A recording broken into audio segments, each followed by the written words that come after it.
there, my dear 6th, 7th, and 8th graders. I'm your teacher Aishwarya, and I welcome you to this very interesting video where today we are going to be discussing about 3 digital skills that all of you can learn right now. Now, I know many of you are done with your examinations, some of you have vacations immediately, while some of you may have classes for a few weeks after which you have vacations. Now, nonetheless, right, whenever you have your holidays coming up, these are 3 digital skills that you can definitely learn about. Now, what are digital skills? Sounds like a very heavy and fancy word. But digital skills are nothing but it's an ability to use a digital device, which I'm sure many of you can use anyway, right? So when we talk about digital devices, it's mainly your phones and your laptops. Now I know some of you out there may not have a laptop and you may only be relying on a phone. Not to worry, the skills that I'm going to be telling you about today are some which can be done on the phone as well. And in case if you have a laptop, you can use that as well. And the idea is that you use these digital devices in order to ensure that you're able to access and manage information. That means that these are ways in which we can access information. Now, how is this going to be helpful for us? Especially when it comes to our studies, when it comes to our academics. If we want to learn more, if we want to get more information, then they will definitely help us. But this we already knew, ma'am. Why are you telling me something that I already know? Well, I'm here to tell you something that you know, but how you can use that to your benefit. So what are the ways in which you can improve your digital skills, or how can you learn it from scratch? So first and foremost, it's important that you can use these digital devices in order to do research on the web. Yes, that is a given. Then of course, we can also see that many of you out there, if you know how to do this, you can also learn how to make PowerPoint presentations. And of course, with the recent generation, we see that there has been a boom in something called as AI. Now, AI stands for artificial intelligence, and there are these tools which are available. So today I'm going to be telling you how you as 6th, 7th, 8th graders can use all of this. So let's start with a very simple one as to how to browse for information, right? Now all of you get projects in school, yes? So throughout the year you will get projects, you will get assignments, yes?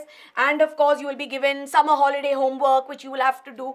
Now in this case, if you have to do your homework, and this is going to be something outside the textbook entirely, you need to know what kind of information you can download. Now the digital space is a place where there's so much information. There are some very proper, accurate information, some places where they have not told things properly, right? Which is why you need to make sure that you go to websites that you trust. For example, if you want to learn more about wildlife, if you want to learn more about, let's say, the geography, and let's talk about the wildlife in itself, right? I would rather trust a National Geographic website where I would read their articles because it would be thoroughly researched. Similarly, if you are looking for academic content and you want to write a project based on, let's say, global warming, or let's say some topics which are off your textbook, then you will have to trust proper websites for the same. And one among the websites that you can definitely trust is nothing but the BYJU'S website, where you will have all the information and the access that is freely available. So ensure that you are going to websites that you absolutely trust and which have proper information. Secondly, make sure that when you are using websites in studies, right, make sure you have your parent around, especially for my beautiful 6th graders who are just getting started with all of this. Have your parents around, right? It's always important that there is a safety precaution, right? See, you are exposed to information, so it's important that your parents are also there by your side, close by to you as you are doing all of this when you are learning. But it's important that you try it out for yourself and you don't make your parents do all of the work, because this is how we learn, right? So even if it is as simple, see, I know some of you would have never done that before. So today you can go ahead and just search for global warming as a topic, and you can see how much will come up on the internet. So much art, so many websites will come, so many articles will come. So then you will realize that when you read through it, there are some which are very proper and authentic. How do you decide that? Talk to your parents and take their help for the same. Now, it's important to keep in mind that websites should have updated information, and of course ensure that you keep trying it out and you practice more on searching and finding information. Yes? Now, once you have done this, now let's assume ki ma'am, I to knew all this. Why are you telling me something that I know? then the next thing I would recommend that all of you try is to use PowerPoint. Now I'm sure that whenever you have, watched our classes, if you see right behind me, what you see right here is a PowerPoint presentation. And a PowerPoint presentation helps you enhance the visuals, right? So by adding pictures, by adding beautiful text boxes, you improve your presentation. So I'm sure that in school you also get 1-2 projects where you're asked to do as a group and work on a PowerPoint project. Yes. So in this case, if you see, in all cases, it will always be helpful if you know how to use PowerPoint. Now, the video that is playing right behind me, the entire video is actually part of a session that Kriti ma'am and I took long ago. And all of this, everything that you see moving and moving around and all the fancy things happening behind is done with PowerPoint. So PowerPoint can be a great visual tool for all of you, where with the help of these images, you are able to communicate better. So how do you learn PowerPoint?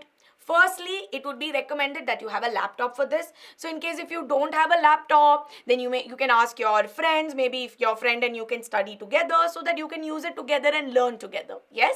But if you do have a laptop, of course, PowerPoint would be installed. If it is not there, ask your parents to install it for you. And then with the help of YouTube videos, which you already use for your academics, use some YouTube videos in order to study PowerPoint. Start with the basics. See, nobody wants you to do fancy animations right away. But start with the basics of learning how to use PowerPoint. Uske baad, you can try making a lot of it by yourself. So please ignore what is written right here. But yes, practice more and more. This will definitely be helpful for you. Now, of course, last but not the least, we have the AI tools. Now, AI is very up and coming, and AI stands for artificial intelligence. Now, as a teacher, I am on the edge about AI. I think AI is great for students and AI is going to be a great help. But at the same time, there could be some boons and banes of AI. So we're not still completely sure about how safe it is to use AI, which is why whenever I'm going to talk about AI tools, I would recommend that your parents are there with you, or a sibling who understands this is going to be there. This is not going to be something you will explore by yourself and do on your own. This will come with parental caution, right? But nonetheless, with the help of AI, your parents can also be involved. They can also understand and help you out in this case. If you want to reach out to us for the same, you can definitely do that.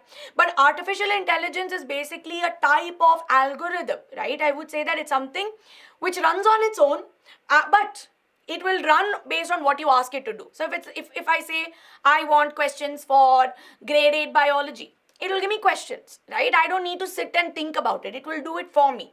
So it will help you perform specific tasks and solve problems. Now, how as a student solve or use AI? Firstly, for problem solving. So when you have a lot of doubts and you're not able to understand, or maybe you want to have questions, right? You want to do a lot of questions and you want to practice more, then you will reach out to, or you can use the AI so that it will generate questions for you. You can also make sure that if you want some interesting project ideas, the AI will be there to help you for the same. Yes?